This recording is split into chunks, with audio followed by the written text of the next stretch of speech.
I now continue the discussion of the formulation of the biblical canon in my lectures on Christian doctrine, I being Dr. Joe Sprinkle. Now, how was it that the early church ultimately decided which books belonged in and which books did not belong in the New Testament canon? And by far, the major criterion on which this decision was made was apostolic authority. That is, was the book written by an apostle? If it was written by an apostle, well, then it would be a representation of apostolic teaching and therefore be a part of the canon. If it was not written by an apostle, then at the very least it would have to have contain what the apostles were teaching. So they accepted the book of Luke and the book of Acts written by Luke, who himself was not an apostle but was an associate of Paul. And so it either had to be apostolic or have some apostolic connection in order to be a part of the New Testament canon. Other criteria were antiquity. If it was written in the 2nd century, well, that's after the apostolic period and therefore could not be considered scripture. So you have the Shepherd of Hermas, a 2nd century work. Nobody disputes that. Therefore, it wasn't old enough, even though it was orthodox. Orthodoxy was another criterion, a work that claims to be by an apostle, but clearly contradicts the teaching of the recognized New Testament writings, would be rejected as spurious. And yet another secondary criterion was wide usage, that a work that was widespread is more likely to have made it than one that was not. So that's the New Testament canon. I move on to the canon of the Old Testament. And this is where there's going to be significant differences between Christians. Roman Catholics and Eastern Orthodox accept certain books in addition to the ones that are found in the Hebrew Bible as a part of their Old Testament canon. And these additional books are found in one or another of the manuscripts of the early Greek translation of the Old Testament known as the Septuagint, abbreviated LXX. Whereas Protestants will only accept the Old Testament books in the Hebrew Bible as a part of the canon. Thus, the Protestant Old Testament canon is identical to the Jewish canon. The Jewish canon includes the Hebrew Bible but does not accept the New Testament. Protestants accept that for their Old Testament and not those extra books that are found in one or another manuscript of the Septuagint. We can illustrate the point by looking at some of the early manuscripts of the Septuagint that contain books other than the Old Testament in them. So Codex Sinaiticus, a 4th century manuscript, has, in addition to the Old Testament books, the book of Tobit, the book of Judith, 1st Maccabees, 4th Maccabees, the Wisdom of Solomon, Sirah, as well as some New Testament period writings, or post-New Testament period writings, the Epistle of Barnabas, or rather Pseudo-Barnabas, and the Shepherd of Hermas, 2nd century work, probably both of them 2nd century works. Codex Alexandrinus dates to the 5th century, and it has all the books that are in the Roman Catholic Apocrypha. In addition, it has Psalm 151, it has 3rd and 4th Maccabees, and then it has some other writings, 14 odes, liturgical canticles, and some church father writings, the Epistle of Clement, and Athanasius's preface to the Psalms. And Psalms of Solomon were originally a part of this codex, though they fell out and are no longer extant. And then you have the Codex Vaticanus, dating to the 4th and 5th century. By the way, all these manuscripts also contain the New Testament.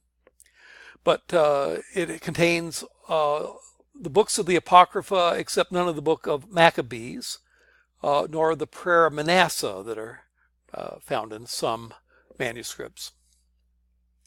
Now, if you want to study the matter in detail, it turns out that it's really complicated because Roman Catholics do not entirely agree with the Eastern Church as to which books of the Apocrypha belong in. Most of them are the same, particularly 1 through 12 on the list there. But then there are differences between Catholic and Greek Orthodox, judging in this chart by what they print in their Bibles. And even the Greek Orthodox don't print exactly the same books in their Bibles as Russian Orthodox print in their Bibles. So the matter's kind of muddled in that regard. For example, in the Catholic Bibles, they do not print Psalm 151, 3rd Maccabees, or 4th Maccabees.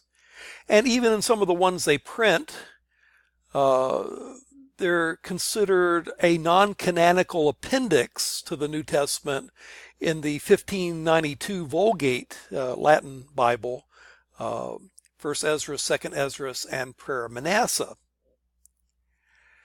And whereas some of those books are printed in Greek Orthodox Bibles, but they will put 4th Maccabees as an appendix and will not print 2nd Ezra. And then in the Slavonic Russian Orthodox Bibles, they also print 1st and 2nd Ezra, Psalm 151, and 3rd Maccabees, but then they don't print Prayer of Manasseh or 4th Maccabees. So you can pause and study this chart if you'd like, but we'll just call the Apocrypha as a group as accepted by one or another of these groups as Scripture. Now, historically, there were different views about the Apocrypha in church history. Since the Septuagint was a part of the Bible of the early Greek-speaking Gentile church, and since often the Septuagint manuscripts included the books of the Apocrypha, suggesting that the compilers of the Septuagint accepted those books as Scripture, it was natural for most common Christian pastors to accept these books as a part of the Old Testament canon or Scriptures. Prominent North African theologians such as Tertullian, who died around 225, and Augustine also accepted these books and influenced the church towards their acceptance. The Council of Hippo in 393, and the Second Council of Carthage in 397, and the Fourth Council of Carthage in 419 all ratified the canon of Augustine that included books of the Apocrypha. On the other hand, a minority of theologians, but especially those that knew Hebrew and thus knew about the Jewish Hebrew Bible that completely lacks the books of the Apocrypha, adopted the view that the Apocrypha, while having merit as religious literature, was not to be regarded as Scripture. So you have not only Jews who rejected the Apocrypha as Scripture, but then you also have Athanasius, who lived around 367, who accepted only the Hebrew Scriptures and not the Apocrypha. You have Jerome, who died around 420, the greatest Bible scholar and Hebraist of the Western Church. He was a translator of the Vulgate, the official Latin translation of the Catholic Church. But Jerome rejected the Apocrypha as Scripture because it was not a part of the Jewish Hebrew canon. You have later on in the Middle Ages, Hugo of St. Victor, a monastery in Paris, who lived around 1135, a group known as the Victorines. He followed Jerome's view in limiting the Old Testament canon to the Hebrew Bible books. And then later on, Martin Luther, who died in 1546, the one who initiated the Protestant Reformation, also rejected the books of the Apocrypha as Scripture. Now, Protestants have near universally followed Martin Luther and Jerome in the rejection of these books. Now, it wasn't really until the Council of Trent around 1546 that the books of the Apocrypha were officially declared to be scripture and officially declared anathema or condemned or excommunicated all who dissented from that view. Notice how late that is. That's in reaction to Luther. So in reaction to Luther and the Protestant Reformation, the church made a statement condemning those who rejected those books of scripture. But as we can see from the right column, there were always those who had doubts about the Apocrypha, and a number of prominent theologians who had rejected them along the way. So how do we decide?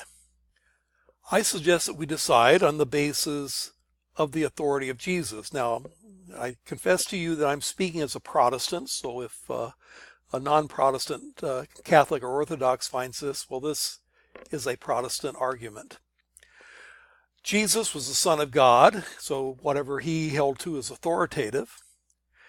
Jesus clearly accepted the canon of his own day as scripture, the Jewish canon of his own day. Now we know from the writings of Flavius Josephus that the canon of Jesus' own day did not include the Apocrypha. Josephus, writing in a work called Against Oppion or Contra Oppion, says this. He says, I say that we do not possess myriads of inconsistent books conflicting with one another. Our books, those that are rightly accredited, are but 22. Of those, 5 are the books of Moses, that would be the Pentateuch, comprising the laws and the traditional history from the birth of man down to the death of the lawgiver, and from the death of Moses until Artaxerxes, who succeeded Xerxes as king of Persia. The prophets subsequent to Moses wrote the history of the events of their own times in 13 books. That would be Joshua, Judges, Ruth, Samuel, Kings, Chronicles, Ezra, Nehemiah, Esther, Job, Isaiah, Jeremiah, Lamentations, Ezekiel, Daniel, and the 12 prophets. The remaining 4 books contain hymns to God and precepts for the conduct of human life. That would be Psalms, Proverbs, Ecclesiastes, and Song of Songs.